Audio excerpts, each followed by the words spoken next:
Ассалаумағалейкум, құрметті көрермендер. Бүгін кеше ғана YouTube арнама бір сұрақ келіп түсті. Ағаш тамырларын қалай тереңге жіберуіміз керек, қалай тамырларын тереңге жайына көмектесуіміз керек деген. Дәл міне оны мен осы бақ жайында түсіндіруге тырысайын деген жауап берген болатынмын. Бүгін сондай жағдай туды. Қазір Алмабақта тұрмыз, кішкене күтілмеген, күтуге тырысып жатырмыз, барынша баптауға.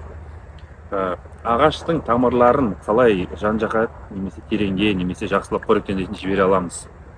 Ең бірінші нәрсе, біз мына нәрсені түсінуіміз керек, тамырдың құрылысын. Тамырдың өзінің құрылыстары болады. Бірінші оның несі үш жағын айтуға болады, ол не сияқты болады? Кәдімгі тесетін құрал сияқты. Оның басы қатты болады. Ол топырақтың астын, топырақты яғни жарып ары қарап жетуге. Одан кейін екінші мәселесі болады, содан кішкене бер жағында, жаңағы тесетін жағының басы мықты жағында. Ода кішкене жіпшелер тұрады. Олар не істейді? Олар сол жіпшелер ғана топырақтағы суды және сумен бірге суда ерген минералдық элементтерді олар сонымен сіңіріп алады. Ал одан кейінгі үшінші жағы, ол ұзын бүйтіп көзге көрініп жататыны бұтақ сияқты болатындар. Ол енді ол ешқандай суды да ішіне сіңірмейді. Ол тек қана труба сияқты, яғни өткізуші болып табылады. Яғни ол жоғары сабаққа қарап жіберетін. Енді мынандай нәрсе, не үшін тамырлар ұзаққа өседі? Жерге отырғызылған екен. Олардың негізгі мақсаты жоғары жағын қамтамасыз ету қоректі элементтермен. Сол үшін олар өте жылдамдықпен негізі, өте жылдам өседі тамыр деген. Тамыр сол іздеу үшін неге жылжи береді жан-жаққа. Жылжи береді. Ана бас жағы үшті қатты жағы тесіп кете береді, тауып кете береді. Яғни бұл жерде мынандай, егер де сіздің топырағыңыз өте кедей болатын болса қоректі элементтерге, онда бұл тамырларда негізі өсімдіктер трапизм деген нәрсе бар. Трапизм деген яғни оған әсер ететін нәрсеге қарап ыңғайлануын айтады.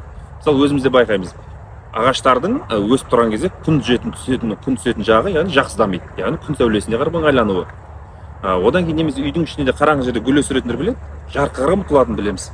Сол сияқты да қай жерде су бар жанында, сол жерге қарап ұмтылады. Қай жерде қорек бар, соған қарап ұмтылады.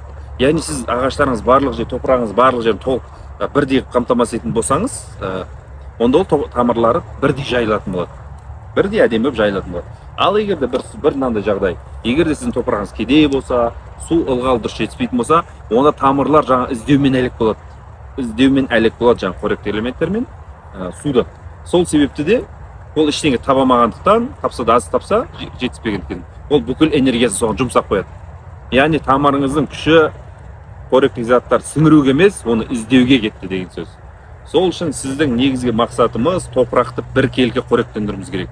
Сосын, мысалы, бір ағаштың тамыры бүкіл есептейтін болсаңыз, кесіп алып, ол ондаған километр, ондаған шақырымға жетуі мүмкін, оның ұзындығы. Сол үшін де біз мысалы қазір ағаш көріп тұрсақ, су басын қырқалайын деп тұрған ағаш, мынау осындай болатын болса, шамынан қанша дейді, 1,5 метр болатын болса, енін алатын болса, оныкі негізі одан 3 есеге дейін асып кету керек, мынаған дейін кету керек. Яғни біз тек қана мына жерді ғана қоректендіретін болсақ, түбін ғана. Яғни ол бізге дұрыс емес. Жаңағыда біз айттық қой, негізгі қоректі сіңіретін ол тамырдың ұшындағы жіпшелерді. Ал бұл жерде жіпшелер емес, оның жіпшелері мына жаққа кетіп қалуы мүмкін. Ал бұл мына жердегісі тек қана проводник, яғни труба сияқты тұрғандар болуы мүмкін. Сол үшін біз тек қана түбіне шашуымыз ол дұрыс емес. Сол үшін қоректендіретін кезде ағаш еккен ағашыңызды мысалы бұтақтарымен мынандай бір 2 метр алып тұрсын, 3 метр алып тұрсын, онда сіздің тыңайтатын алаңыңыз одан 2 есе 3 есе кеңею керек, радиусы. Сол кезде сіздің тамырларыңыз бекерге шаршамайды, жеткен жеріне бәрі қоректелме толық сіңіре алады. Одан кейінгі тағы бір мәселе мынандай нәрсе бар. Топырақты мысалы сіз еккен кезде дәл сол жерге тыңайып бере беретін болса, жаңа трапизм деп айттық қой жаңа, өзіне ыңғайлы нәрсеге ұмтылу. Онда сол жерден шықпай қалады тамырыңыз. Тамырыңыз сол жерден шықпай айналып, сол жерде комфортный зона ғой. Сол жер жүре бергендіктен ол тамырға топыраққа жақсы бекемейді. Тамырдың екінші міндеті сол ғой, ағашта топыраққа бекітіп беру керек, құламай тұратын қалай. Ол жұмысын дұрыс атқара алмай қалады. Сол жерде айналып жүріп қалады. Сол үшін тыңайтқан кезде өте жан-жаққа тыңайтуға тырысыңыздар. Одан кейінгі тағы да бір ерекше айтатын, көшет ағын кезде тамыр жүйесі өте мықты дамыған нені алыңыздар, көшеттерді алыңыздар. Өйткені нашар болатын болса, оның энергиясы да жоқ, оның дұрыстап бекуі де қиын болады. Сол үшін көшет ағын кезде тамыр жүйесі өте мықтысын алыңыздар. Одан кейін тағы да бірінші бір стартқа керек нәрсесі болуы мүмкін. Ол үшін мысалы қарапайым көңде, шіріген көңге топырақ бар ғой, сары топырақ, соны араластырып жабысқақтығын арттыру үшін. Және соған қоректік элемент тыңайтқыш қосатын болсаңыз, түрлі макро микроэлементтер бар. Соны мысалы қою қоймалжың жасап, соған мысалы 1 сағат 2 сағат көшет егетін алдын 2-4 сағат тұрсын соған салып алып кейін отырсаңыз, ол бастапқыда оған тамырға беку үшін кішкене бірінші не кетеді ғой, стресске түседі. Сол кезден оңай өтіп кетеді. Соны істесеңіздер болады. Және ең басты айтатыны тамырға жақсы жағдай жасау, ол топырақтың барлық жерін ылғалмен, қоректік элементтермен және де түрлі кедергілерден, яғни қасында бір бетон болуы мүмкін, жер астында салынған фундамент болуы мүмкін, сондайлар болмау керек. Сол кезде жан жақты бірдей болатын болса, жан жағы симметриялық, жан жағы бәрі. Онда тамыр біркелкі әдемі таралады. Сізге жоғары жағыңызға керемет су мен қоректік элементтерді айдайды.